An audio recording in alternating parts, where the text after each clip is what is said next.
Alice Cooper's Pretties For You. Wow, I'll say straight away, I love this album. I know I might get slated for it. It gets a lot of bad press, but I love it. I love it. I never did when I first heard it, but when it grew on me, it's you don't come across it. You don't start your journey loving Alice Cooper from Pretties For You or Easy Action. I came across Alice Cooper in about 85, 86. I was looking for some fresh stuff. Fresh had just started. I was into that. I was in the record shop. I was only about 13, 14 years old. And I saw From the Inside. The Eyes looking, I thought, I looked to the back, thought, that looks an interesting album. I remember Andy's record shop it was. And I thought, I'll give that a listen. It was nothing like I'd heard before because of, I was into a bit more heavier stuff of the thrash movement. And I loved the concept of it. And that was my introduction to Alice Cooper, not his first album.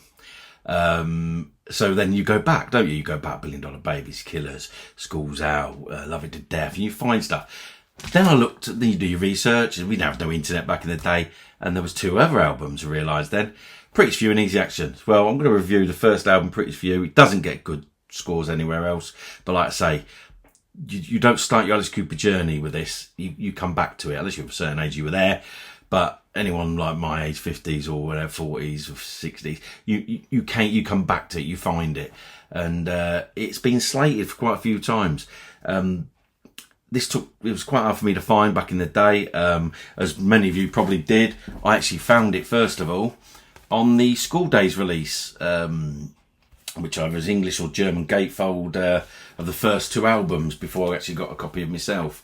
And that was when I first heard it. By then, I was hooked on Alice Cooper. Like I say, whether it was Constrictor or it was Trash or Brutal Planet or even older, Muscle of Love or Dada, you get an introduction to the Alice Cooper world.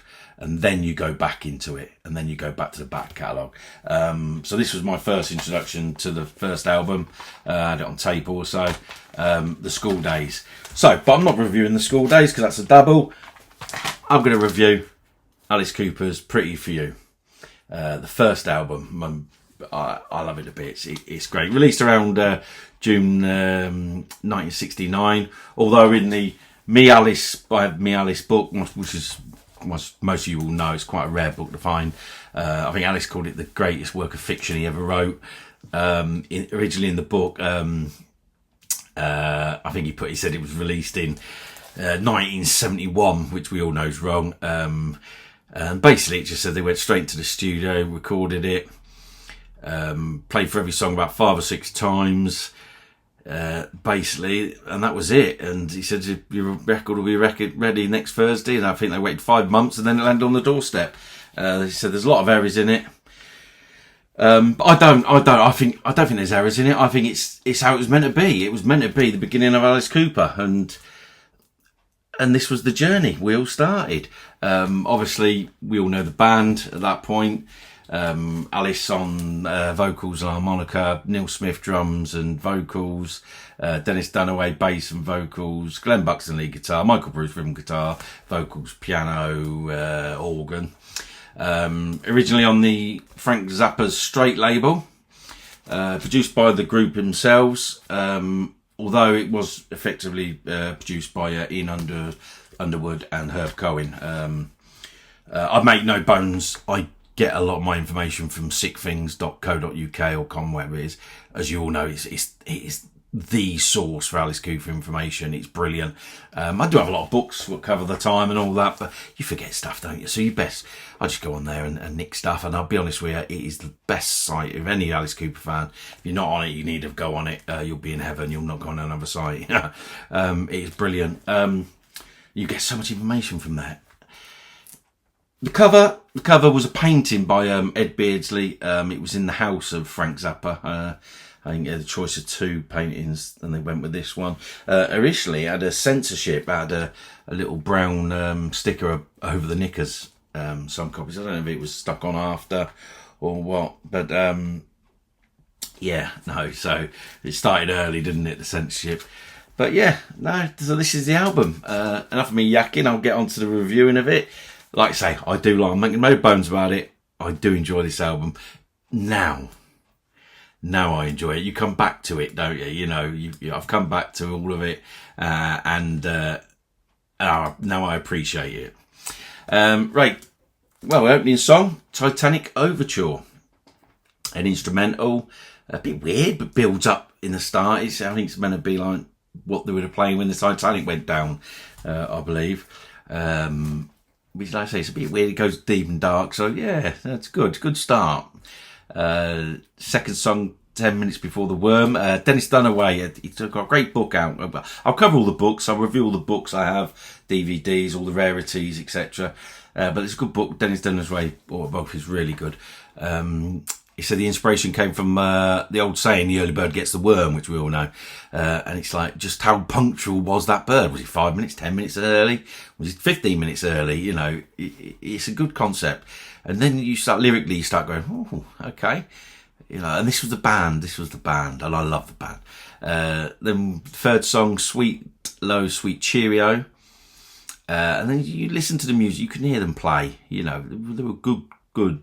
They were just binding well, and this was the start of the whole Cooper journey. Fourth song, Today Muller, which was originally written about their friend Michelle Muller. I think they called it Tootie or Toadie, but they changed it to Today Muller, and she was just a friend of the band, which would be lovely, isn't it, writing a song about her. Number 5, Living. Raw guitar, tightness between the guitars and the drums is excellent. If you listen to it, don't mind that song. It's okay. 6th song, I think it's the end of side A, is Fields of Regret.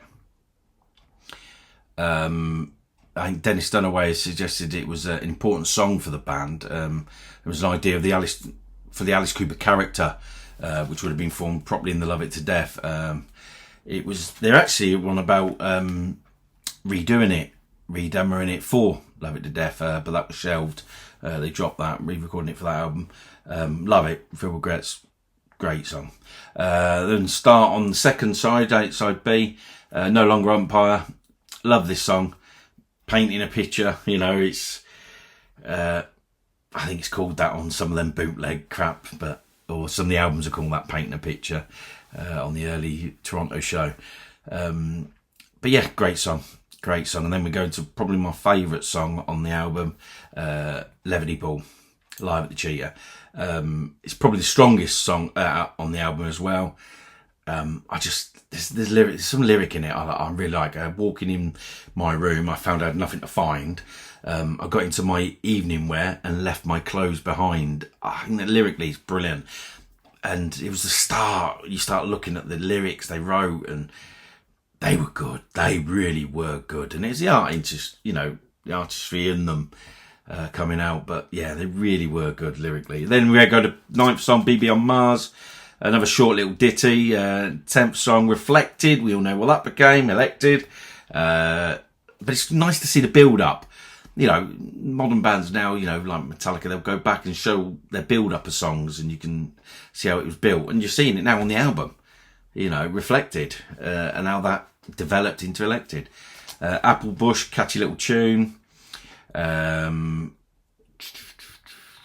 Earwigs to Eternity. Don't know, I'm looking on the back. All the listings are in the middle. Yeah, Earwigs to Eternity. Who's there? Who's there? Who's there? I love that. Oh, I absolutely love it. Sorry for me singing. Okay, and then the end with Changing Arranging. A great haunting stance, and you really start slowly get the Cooper sound coming through when you listen to it. But like I say, this is not an album you start with to listen on your Alice Cooper journey. You get to it from other ways and you come back to it. And then the older I've got, the more I appreciate it, especially listening to it with like overhead earphones or noise cancelling earphones. I can really immerse myself into it, and I love it. What am I going to score out of 10? I'm going to do all the Alice Cooper albums. I'm going to cover all my books, all the rarities, and I'm going to score them all, you know, from Alice Cooper, from Pretties For You all the way through to the end, and give everything a rating out of 10. Now, these are my ratings. You let me know how you think, if you agree or disagree. I'm giving it a 10 out of 10. Yeah, I'm starting a bar high. Yeah, not all albums are going to get 10 out of 10. But for me, this was Alice Cooper. This is the start of the Alice Cooper band. The Alice Cooper is soloing. You know, this is the start. And I love to hear how it's all developed and how it's moved on. So I'm going to start it off at 10 out of 10 because without this album, there probably might not have been an Alice Cooper. You know, who knows how they would have got on. But I love it. Absolutely love it.